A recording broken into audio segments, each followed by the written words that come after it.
अयोध्या में फकीरे राम मंदिर बेनामा मामले में श्री राम मंदिर ट्रस्ट के महासचिव चंपत राय के खिलाफ मुलवाद दर्ज होने पर अखिल भारतीय अखाड़ा परिषद के राष्ट्रीय प्रवक्ता और वैष्णव अखाड़ा परिषद के महंत गौरी शंकर ने नाराजगी व्यक्त की है। महंत गौरी शंकर का कहना है कि मुलवाद दर्ज करने वाले लोग कांग्रेस से समर्थित हैं, जिनका उद्देश्य राम मंदिर निर्माण को रोकना है। इनका उद्देश्य राम मंदिर निर्माण को कोर्ट ले जाकर रोकने का है। जो श्री राम जन्मभूमि निर्माण से पहले कहीं न कहीं मंदिर निर्माण में रोड़ा डालने का कार्य किया करते थे, और हमने जो पहले भी आपके चैनल के माध्यम से कहा था कि इन लोगों का कोई कार्य नहीं है, एकमात्र उद्देश्य है किसी न किसी माध्यम से मंदिर निर्माण को कोर्ट में ले जाना, उसको रोकना। हमारे बुद्धिमान वकील साहब कह रहे थे कि बैनामा हुआ है, कहीं बैनामा नहीं हुआ है। हम उनकी जानकारी के लिए बता दें कि ये ट्रांसफ़र हुआ है, ये बैनामा कहीं नहीं हुआ है। और रही बात संतोष जी की, संतोष जी जो नादानी का कार्य कर रहे हैं, इसको हिंदू जनमानस कभी भी माफ़ नहीं करेगा। सुप्रीम कोर्ट के बाद अयोध्या के धर्माचार्यों ने भी प्रदेश के मुख्यमंत्री योगी आदित्यनाथ से कांवड़ यात्रा पर रोक लगाने की मांग की है। आचार्य सत्येंद्र दास ने कहा कि कांवड़ यात्रा निकलेगी तो भीड़ पर नियंत्रण करना मुश्किल हो जाएगा और इससे कोरोना फैलेगा तो मंदिरों में जो पूजा पाठ चल रहा है वो भी बंद हो जाएगा और श्रद्धालु दर्शन भी नहीं कर पाएंगे। हालांकि जगत गुरु परमहंस आचार्य का कहना है कि कांवड़ यात्रा धार्मिक यात्रा है, कोविड नियमों का पालन करते हुए यात्रा को परमिशन देनी चाहिए। कोरोना से बहुत बड़ी हानि देश की हुई है और मैं समझता हूँ कि इस हानि को, इस महामारी बचने के लिए सभी जितने भी हमारे देशवासी हैं सभी इस पर विचार करें और विशेषकर जो धार्मिक यात्राएं हैं उन पर भी विचार करें। जो अभी चलता है बहुत तेजी से चलता है कांवरिया का, वो है कि वो से त्रिवेणी से और वहाँ गंगा जल लेकर के आते हैं और वहाँ ले जा कर के विश्वनाथ को और जितने भी इधर उधर अच्छे अच्छे शंकर जी के मंदिर हैं उनको चढ़ाते हैं। तो 2 वर्ष तो इसको किसी प्रकार से रोका गया। इस वर्ष भी मैं निवेदन करता हूँ कांवड़ चलाने वाले लोगों से कि चूँकि इस वर्ष भी यह कोरोना नए रूप धारण कर रहा है, इसलिए अपने यात्रा को स्थगित कर दें और जहां आसपास में भगवान शिव के मंदिर हों वहीं वो गंगा जल को चढ़ा। तो मेरा मानना यह है कि कोविड नियमों का पालन करते हुए और कांवड़ यात्रा को परमिशन देने की आवश्यकता है। सर्वोच्च न्यायालय ने केंद्र सरकार से जो इस विषय में राय मांगा है और केंद्र सरकार ने जो कहा है कि सर्वोच्च न्यायालय को जो है तो कांवड़ यात्रा के लिए इस तरह परमिशन नहीं देना चाहिए। तो ये जन जीवन की रक्षा के लिए एक जो है इससे भाव झलक रहा है, लेकिन कोविड नियमों का पालन करते हुए लोग मास्क लगाएं और थोड़ा दूरी बना करके और कांवड़ यात्रा को मेरे समझ से तो जो है परमिशन मिलना चाहिए। अयोध्या में थाना पटरंगा पुलिस व आबकारी विभाग के संयुक्त अभियान में अवैध शराब बरामद की गई। चेकिंग के दौरान डीसीएम को रोका गया तो शराब तस्कर डीसीएम छोड़ मौके से फरार हो गए। डीसीएम में भारी मात्रा में 206 गत्तों में विभिन्न ब्रांडों में अवैध अंग्रेजी शराब की बोतलें बरामद की गई हैं। बताया जा रहा है कि शराब हरियाणा से बिहार सप्लाई की जा रही थी। वो संदिग्ध वाहन मियाँ का पूरा चौराहे के पास में जो है आता हुआ दिखाई दिया, इसकी घेराबंदी की गई। तो अंधेरे का लाभ उठाते हुए साइड में गाड़ी खड़ी करके उसमें सवार जो अभियुक्त थे वो फरार हो गए। टीम द्वारा जब वाहन की सघन तलाशी की गई तो उसमें जो है हरियाणा निर्मित और अरुणाचल प्रदेश में बिक्री हेतु अधिकृत शराब की कीमतियाँ पाई गई और उन गत्तों की संख्या जब काउंट की गई तो 206 गत्ते थे, जिसमें लगभग 1900 लीटर शराब और जिसका अनुमानित मूल्य लगभग 15 लाख है। अयोध्या के सुंदरीकरण योजना के विरोध में व्यापारियों ने सांकेतिक धरना दिया और बड़ी संख्या में लोग अपनी दुकानें बंद कर पोस्टर लेकर बैठे रहे। तो वहीं व्यापारियों के दूसरे गुट ने इस धरने के विरोध कर अपनी दुकान खुली रखी। तो वहीं दुकानदारों ने भी किसी भी दुकानदार की दुकान को तोड़े जाने से पहले उन्हें किसी दूसरे उचित स्थान पर विस्थापित करने की भी मांग की है।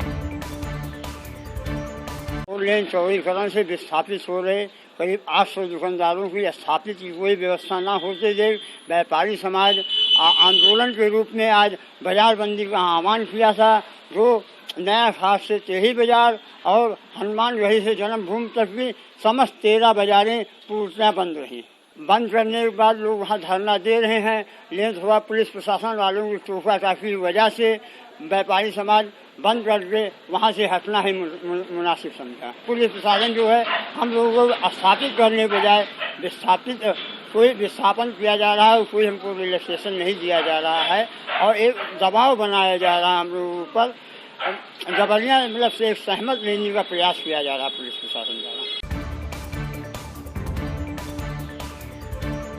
बिजनौर के कीरतपुर में 5 दिन पहले लूट की घटना में लुटेरों ने मोबाइल, कानों की बाली और 1000 की नकदी की लूट की घटना को अंजाम दिया था और फरार हो गए थे, जिसमें से स्वाट टीम और थाना कीरतपुर पुलिस ने 2 शातिर चोरों को गिरफ्तार किया है। इनके पास से लूटे गए कानों की बाली, 1 मोबाइल फोन, 1000 की नकदी और घटना में प्रयुक्त 2 तमंचे, 1 जिंदा कारतूस और 1 मोटरसाइकिल बरामद की गई है। थाना कीरतपुर में 2 लूट की घटना हुई थी, एक 3 जुलाई को, दूसरा 11 जुलाई को, जिसमें एक मोबाइल फ़ोन, 1000 रुपया, कुंडल मोबाइल फ़ोन गया था। 2 शातिर अभियुक्तों को गिरफ्तार किया गया है और एक मनोज नेवला, जिसके खिलाफ लगभग 3 दर्जन मुकदमे हैं, वो वांछित है। इनके कब्जे से मोबाइल फ़ोन, लूटे गए जेवरात और घटना में प्रयुक्त मोटरसाइकिल और तमंचा सहित इनको पकड़ा गया है। मथुरा में सरकार की जन विरोधी नीतियों के खिलाफ राष्ट्रीय लोकदल के पदाधिकारियों और किसानों ने राज्यपाल को संबोधित 8 सूत्री मांग पत्र सीधे मजिस्ट्रेट के माध्यम से जिलाधिकारी को सौंपा। कार्यकर्ताओं ने नारेबाजी कर डीजल पेट्रोल के बड़े दामों को कम करने की मांग की। इसके अतिरिक्त उन्होंने कोरोना काल में मृत लोगों के परिजनों को आर्थिक सहायता दिए जाने, छाता शुगर मिल को अविलंब चालू कराने, मजदूर वर्ग के राशन की मात्रा बढ़ाने, उन्हें 5000 रुपये नगद सहायता दिए जाने की भी मांग की है। और वर्तमान सरकार का जो स्वरूप और ढांचा है वो किसान विरोधी है, व्यापारी विरोधी है, व्यवसाय विरोधी है, उद्योगपति विरोधी है। तो ऐसे समय में इस वक्त जनता को जागरूक होना बहुत जरूरी है, जनता को जगाना बहुत जरूरी है। आज जो महंगाई की मार से पीड़ित है, आज डीजल पेट्रोल आसमान छू रहे हैं, आज भी 15 पैसे और 5 पैसे बढ़ गए। तो ये रोज का नियम बना लिया। पहले तो इकट्ठे बढ़ते थे कांग्रेस का, तब तो वो स्मृति ईरानी चूड़ियाँ तोड़ रही थी हैं और राजनाथ सिंह जी हल्ला मचा रहे थे। आज उनको सुनाई नहीं दे रही है महंगाई की आवाज़। कहाँ तेल की कीमतें जा रही हैं, कहाँ सरसों के तेल की कीमतें जा रही हैं, कहाँ गैस सिलेंडर की कीमतें जा रही हैं। कोई भी वर्ग ऐसा नहीं है जो इससे महंगाई से अछूता हो। जो वर्तमान में बैठे सरकार में कुछ लोग निकम्मे और नकारा हो चुके हैं और न तो उन्हें नौजवानों की समस्याओं का कोई ध्यान है, न किसानों की समस्याओं का, और आम जनता, छोटे व्यापारी सभी लोग परेशान हैं महंगाई से, भ्रष्टाचार से। इसलिए आज राष्ट्रीय लोकदल ने ये तय किया है कि यहाँ डीएम साहब के यहाँ ज्ञापन प्रस्तुत किया है और मांग पत्र दिया है 8 सूत्री। अगर अविलंब इसका समाधान नहीं हुआ तो राष्ट्रीय लोकदल जनता को साथ लेकर के, किसानों और नौजवानों को साथ लेकर के एक बहुत बड़ा आंदोलन यहाँ करेगा और सरकार की चूल को हिलाने का काम करेगा। लालगंज में राष्ट्रीय मानवाधिकार एसोसिएशन के प्रदेश अध्यक्ष अजय कुमार सिंह ने पत्रकारों पर लगातार हो रहे हमलों पर चिंता जताई है। उन्होंने प्रेस कॉन्फ्रेंस कर शासन से अपील की कि वे पत्रकारों को सुरक्षा मुहैया कराए ताकि वे अपना कार्य आजादी के साथ कर सकें। उन पर किसी भी प्रकार का अनावश्यक दबाव न रहे। यदि कोई व्यक्ति किसी भी पत्रकार को डराता है, धमकाता है तो उसके विरुद्ध कार्रवाई भी होनी चाहिए। आए दिन इसके पहले प्रतापगढ़ के पत्रकार श्री सुलभ श्रीवास्तव की संदिग्ध परिस्थितियों में हत्या कर दी गई। उसके बाद उन्नाव में एक पत्रकार को दौड़ा दौड़ा के पीटा गया और अभी 2 दिन की पहले की घटना है, रायबरेली में एक पत्रकार को जान से मारने की धमकी दी गई है। ये सभी कृत्य जो इन पत्रकारों के साथ हो रहे हैं, उत्तर प्रदेश सरकार एवं स्थानीय प्रशासन से अपील करता हूं कि वह ऐसे मामलों में सक्रियता लेते हुए तत्काल प्रभाव से कार्यवाही सुनिश्चित करें ताकि हमारे पत्रकार बंधु अपना कार्य पारदर्शितापूर्वक कर सकें। रायबरेली में मिल एरिया थाना व एसओजी की संयुक्त टीम ने सरिया चोरी के मामले का खुलासा कर 8 शातिर चोरों को गिरफ्तार किया है। पुलिस ने गिरफ्तार अभियुक्तों के कब्जे से चोरी की 33 कुंटल सरिया और 2 ट्रक और एक तमंचा कारतूस बरामद किया है। गिरफ्तार अभियुक्तों में सभी उन्नाव जिले के निवासी हैं। कि ये ऐसे कंस्ट्रक्शन साइट्स या ऐसे दुकानों को चिन्हित करते थे जिनमें सरिया बाहर पड़ा रहता था, उसकी रेकी करके 1-2 दिन बाद वहाँ से रात में समय पाकर सरिया चोरी करते थे। इनके पास से लगभग 33 क्विंटल चोरी किया गया सरिया बरामद हुआ है, जिसमें से 13 क्विंटल जनपद रायबरेली के मिल एरिया थाना क्षेत्र से चोरी किया गया था और अन्य जनपद उन्नाव से चोरी किया गया था। इन 8 व्यक्तियों को वो 2 ट्रक जिसमें कि ये चोरी किया गया लगभग 33 क्विंटल सरिया लेके जा रहे थे, उसके साथ गिरफ्तार किया गया है। रायबरेली में मजदूरों ने भट्टा मालिक पर मजदूरी का पैसा न देने का आरोप लगाया। इसमें कुछ मजदूर रायबरेली के हैं तो कुछ पड़ोसी जनपद उन्नाव के हैं। बता दें कि हसनापुर निवासी राम नरेश उर्फ मल्लू भट्टे में काम करने के लिए लगभग 30 मजदूरों को हरियाणा के करनाल मजदूरी हेतु ठेके पर ले गया था। तो इन मजदूरों ने बताया कि उन्हें कोतवाली में न्याय नहीं मिला तो वे जनपद के पुलिस अधीक्षक महोदय की चौखट पर अपनी फरियाद लेकर धरना प्रदर्शन करने को मजबूर होंगे।